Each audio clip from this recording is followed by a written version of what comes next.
Good evening, ladies and gentlemen. Welcome to yet another match of Littlewargame.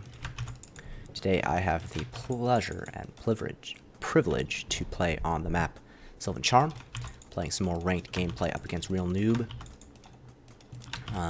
Player who is playing a lot of ranked at the moment, so I've got a lot of good games up against him, and this is one that I hopefully will turn into a nice showcase game.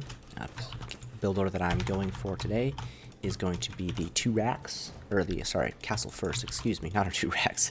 Goodness gracious me, that would be unfair. Nope, we're going for the good old standby castle first build order, the most comfortable build order for Sylvan Charm. Sylvan Charm has such a long rust distance between your main and his main is pretty long for things like proxies. So in general, you're pretty safe to go for this castle first compared to some other maps, like Ravage, for example. So that's what we're going to be going for today. Playing some good old Beast. And, yeah, just enjoying the beautiful 4.0 with the little pumpkin castle. I think that's pumpkins. I'm not totally sure what's going on here, but I'm pretty sure they're pumpkins. I'm pretty sure it has something to do with October and Halloween and etc. All that stuff. So that's pretty cool to see. Already some of those 4.0 changes being implemented. So if you're curious for this build order, it's one of the best Beast build orders that you can have. Basically, it just means house and then castle as soon as you can afford it, with constant worker production, not cutting workers. And then you're going to get your first den at 12 supply. So you hit 12 workers. Or 12 supply at least. 11 workers with 1 on the way. And then you're going to be building your den there. The reason I SimCity this way is because if your opponent is going raiders, basically your main base is going to be completely protected from raiders. You're going to make a den here, and then the raiders would have to walk all the way around here to poke your workers, and that's not going to happen. So that worker is perfectly safe. Once you're going to make 1 more worker, and then you're going to queue up your second den. Oh shoot, somehow I untagged that den. That's a little bit unfortunate. So your second den is going to be at 13 supply, and then from there you just keep waking workers at a consistent pace, consistent clip.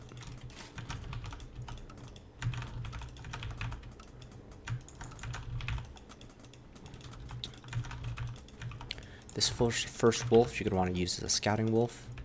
Get a feel for what composition your opponent's going, what build order they've gone for, and kind of then what your response is going to be. And then I queue up 2 more wolves. I sometimes will even cancel these wolves if I don't see anything in the middle of the map that's pressing, like a raider or a wolf. But in this case, I kind of feel like I want a little bit more of that wolf presence, so I'm actually going to keep these wolves queued. And then you're going to want to go for that house as soon as possible once you get those wolves queued, depending on how your build order works. So I'm going to throw that house down. And my next thing is going to be a pretty fast Dragon's Lair. So I'm going to be queuing up Dragon's Lair on my natural base here. I'm going for a bit of a 2-base dragon play. It's not a super fast dragon, but it's pretty fast dragons.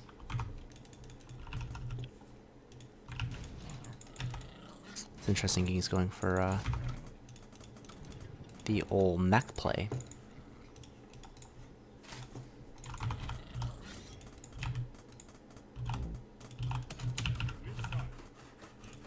Lost my wolf. So he's going for the gats. Some gat spam.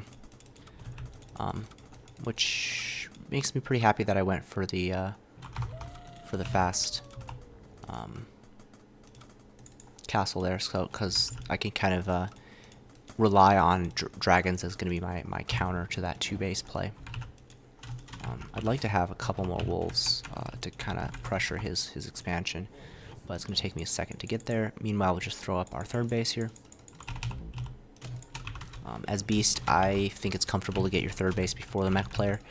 It is a little bit risky though, because you're going to be facing that 2 base almost invariably as beast. I feel like you have to kind of at some point be willing to deal with that 2 base push and have some sort of answer in place for when that hits you. I'm cutting a few wolves here at this point in the game because I'm saving up for that double lair, because I want to be getting out those dragons ASAP, because they're going to be my ace in the hole here for defending gyros, which can be hitting really soon here. In fact, I think my dragon lair might be a little late for full gyro defense, but whatever. I don't want to put them exactly close together, because I'm a little concerned that there's the potential for some kind of... I probably should go ahead and build the snake pit. So I'm gonna just kind of buy time. He's had like three gats there or something. So what I want to do actually is get a tower here at the 3rd base. So I'll queue that up here in a second. I'm totally willing to let him take pot shots at my wolves, because wolves have more HP and they're cheaper than dragons. The fact that these workers are undefended is pretty significant for me, because I want to get damage on these workers before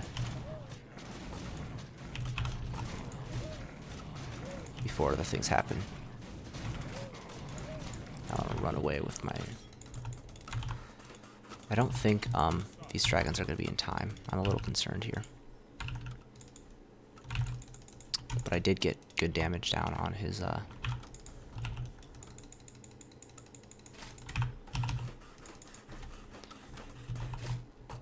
Once the dragons are out, this rush is dead. So the fact that he's chasing these wolves is very good for me.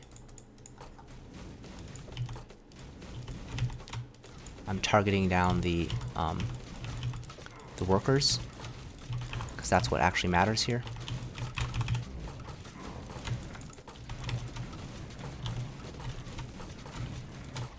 And I'm ignoring the gyros with my snakes. This is important because the snakes are gonna really do well against... Okay, now it's time to run.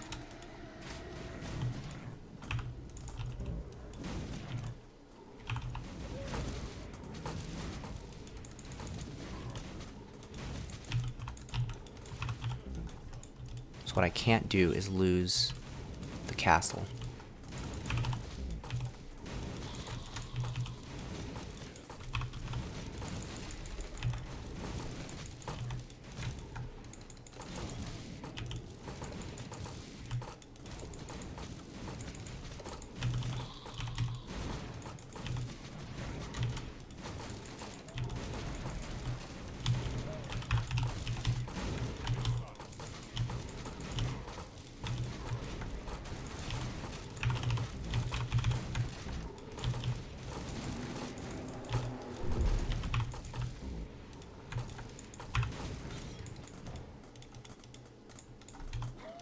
That's one too many workers. Yeah.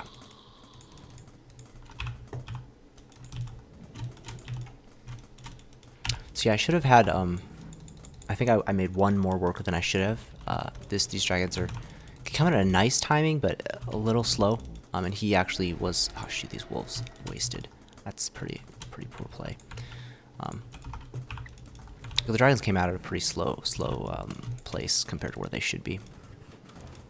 And this is a pretty gnarly supply block here, but it will allow me to go ahead and queue up my upgrades. And I might as well grab another tower as well.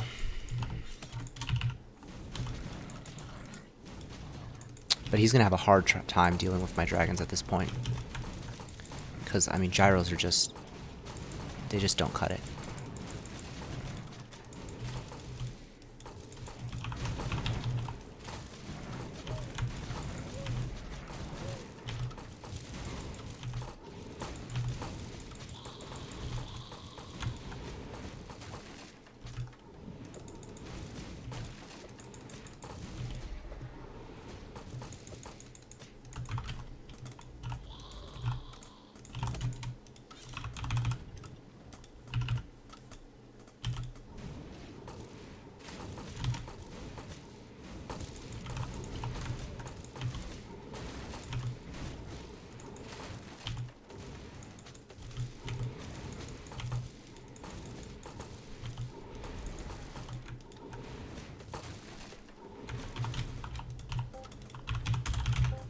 GG.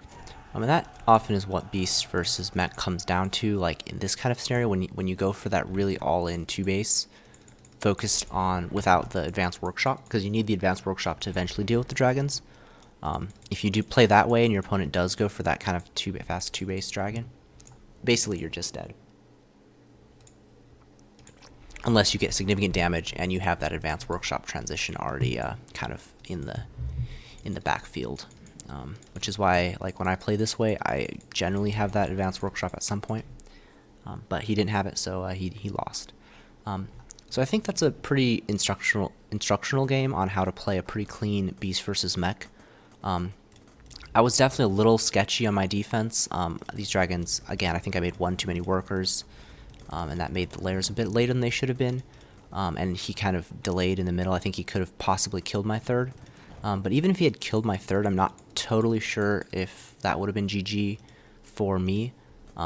Because, again, like, he didn't really have an answer to this many dragons, which, when you have those 2 early layers, dragons are actually not that expensive, all things considered. They're only slightly more expensive than a gyro, and they build pretty quickly, so you can really flock them very, very quickly and really kill the Mech opponent if he's not ready for that.